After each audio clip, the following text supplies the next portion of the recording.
बिल्कुल, देखिए, लोकसभा चुनाव से पहले प्रधानमंत्री नरेंद्र मोदी मिशन पूरब में जुटे हुए हैं। पहले उन्होंने झारखंड और पश्चिम बंगाल को बड़ी सौगातें दी है। एक बार फिर से प्रधानमंत्री नरेंद्र मोदी पश्चिम बंगाल और बिहार की धरती से जनता को कई बड़ी सौगातें देने वाले हैं। पश्चिम बंगाल में पीएम मोदी करीब सुबह 10:30 बजे नादिया जिले के कृष्णानगर से 15,000 करोड़ की विकास परियोजनाओं का लोकार्पण और शिलान्यास करेंगे। PM Raghunathpur thermal power station के दूसरे चरण की आधारशिला रखेंगे। साथ ही फ्लू गैस डीसल्फराइजेशन प्रणाली का उद्घाटन करेंगे। साथ ही NH-12 के फरक्का रायगंज खंड की 4 लेन सड़क परियोजना का उद्घाटन करेंगे। इसके अलावा 4 रेल परियोजनाएं राष्ट्र को समर्पित करेंगे।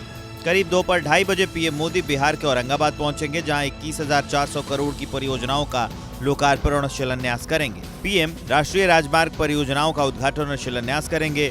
गंगा नदी पर 6 लेन वाले पुल की आधारशिला रखेंगे। नमामि गंगे के तहत 12 परियोजनाओं का उद्घाटन करेंगे। 3 रेलवे परियोजनाएं राष्ट्र को समर्पित करेंगे। बिहार के बेगूसराय से पीएम मोदी लगभग देश के कई राज्यों में तेल और गैस परियोजनाओं का लोकार्पण और शिलान्यास करेंगे। साथ ही देश में पशुधन के लिए एक डिजिटल डेटाबेस भारत पशुधन राष्ट्र को समर्पित करेंगे। लोकसभा चुनाव में बीजेपी बड़ा दांव खेल सकती है। सूत्रों के मुताबिक बीजेपी कई स्टार चेहरों को टिकट दे सकती है।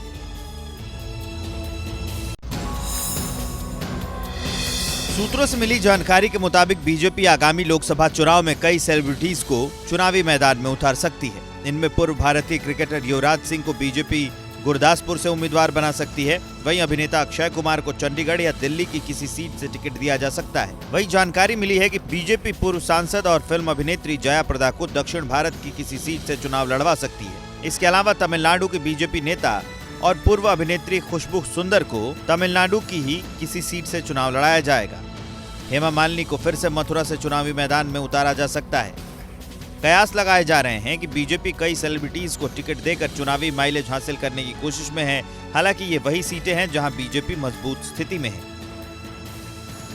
वहीं पूर्व क्रिकेट खिलाड़ी युवराज सिंह ने एक्स पर एक पोस्ट के जरिए चुनाव लड़ने की अटकलों का खंडन किया। युवराज सिंह ने लिखा, मैं गुरदासपुर से चुनाव नहीं लड़ रहा हूं। मेरा जुनून लोगों का समर्थन और मदद करने में निहित है।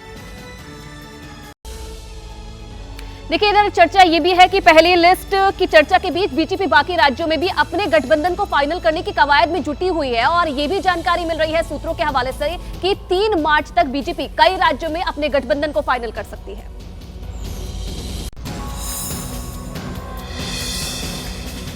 पहले लिस्ट पर चल रही चर्चाओं के बीच बीजेपी बिहार, पंजाब, आंध्र प्रदेश में सीट शेयरिंग और गठबंधन को फाइनल करने में जुटी हुई है। सूत्रों के मुताबिक इन राज्यों में एनडीए गठबंधन की फाइनल तस्वीर 3 मार्च की शाम तक साफ हो सकती है। बिहार में नीतीश कुमार के एनडीए में वापस लौटने के बाद अब बीजेपी को जेडीयू, एलजेपी के दोनों गुट, जीतन राम मांझी की पार्टी, उपेंद्र कुशवाहा की पार्टी के साथ सीट शेयरिंग करनी है। वहीं पंजाब में बीजेपी और अकाली दल के बीच गठबंधन की बात अभी पक्की होनी है। कभी बीजेपी का साथी रहा अकाली दल किसान आंदोलन के बाद एनडीए से बाहर चला गया था। वहीं आंध्र प्रदेश में बीजेपी और तेलुगु देशम पार्टी के बीच गठबंधन की चर्चा है। पिछले दिनों टीडीपी के मुखिया एन चंद्रबाबू नायडू ने दिल्ली में जेपी नड्डा और अमित शाह से मुलाकात भी की थी।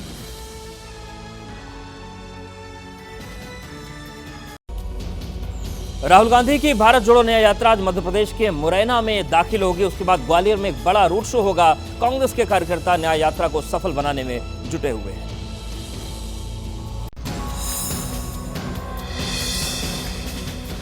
आज राजस्थान के धौलपुर से शुरू होकर राहुल गांधी की भारत जोड़ो न्याय यात्रा की मध्य प्रदेश में एंट्री होगी। राहुल मध्य प्रदेश में सिंधिया के गढ़ से यात्रा की शुरुआत करेंगे। एमपी के मुरैना होते हुए आज शाम राहुल गांधी ग्वालियर में एक रोड शो करेंगे, जिसके बाद हजीरा में एक जनसभा को संबोधित करेंगे। कल राहुल गांधी मोरखेड़ा में आदिवासी समुदाय के लोगों से बातचीत करेंगे। ऐसे ही 6 मार्च तक मध्य प्रदेश के कई इलाकों में न्याय यात्रा भ्रमण कर दोबारा राजस्थान में प्रवेश करेगी। मध्य प्रदेश में राहुल गांधी की न्याय यात्रा को सफल बनाने के लिए कांग्रेस नेता कमलनाथ ने कांग्रेस कार्यकर्ताओं को बड़ी से बड़ी संख्या में यात्रा में शामिल होने को कहा है। कमलनाथ ने एक्स पर पोस्ट कर लिखा कि राहुल गांधी जनता से संवाद ही नहीं बल्कि उन्हें अपनी बात रखने का मौका देंगे। मध्य प्रदेश की जनता पर राहुल की यात्रा का कितना असर देखने को मिलेगा, फिलहाल कांग्रेस भारत जोड़ो न्याय यात्रा के जरिए देश की जनता को न्याय दिलाने का दावा कर रही है। हिमाचल प्रदेश कांग्रेस में अभी भी सब कुछ ऑल इज वेल नजर नहीं आ रहा है। नाराज विक्रमादित्य सिंह ने अपनी फेसबुक प्रोफाइल से कांग्रेस हटा दिया।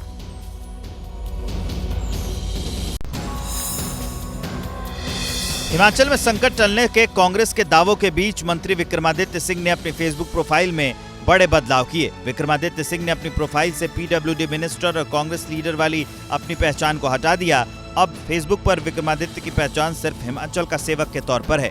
चंडीगढ़ में बागियों से मिलने के बाद हुए इस बदलाव के बाद सूत्रों का दावा है कि कांग्रेस में बगावत की आग पूरी तरह शांत नहीं हुई है। विक्रमादित्य और बागियों की मीटिंग में आगे की रणनीति पर चर्चा हुई। विक्रमादित्य बीजेपी के सीधे संपर्क में हैं। हिमाचल प्रदेश में महाराष्ट्र पार्ट 2 हो सकता है। विक्रमादित्य सिंह फिलहाल दिल्ली में है और आज उनका केंद्रीय मंत्री नितिन गडकरी से मुलाकात का कार्यक्रम है।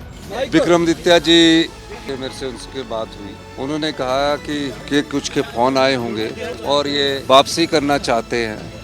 मैंने बोला आप इनसे बात कर लीजिए, और मैंने बोला हाई कमांड से भी आप बात कर लीजिए। तो वो उन्होंने मुझसे बात की है, लेकिन एक बात मैं निश्चित तौर पर दावे के साथ कह सकता हूँ कि कांग्रेस की सरकार को कोई खतरा नहीं है।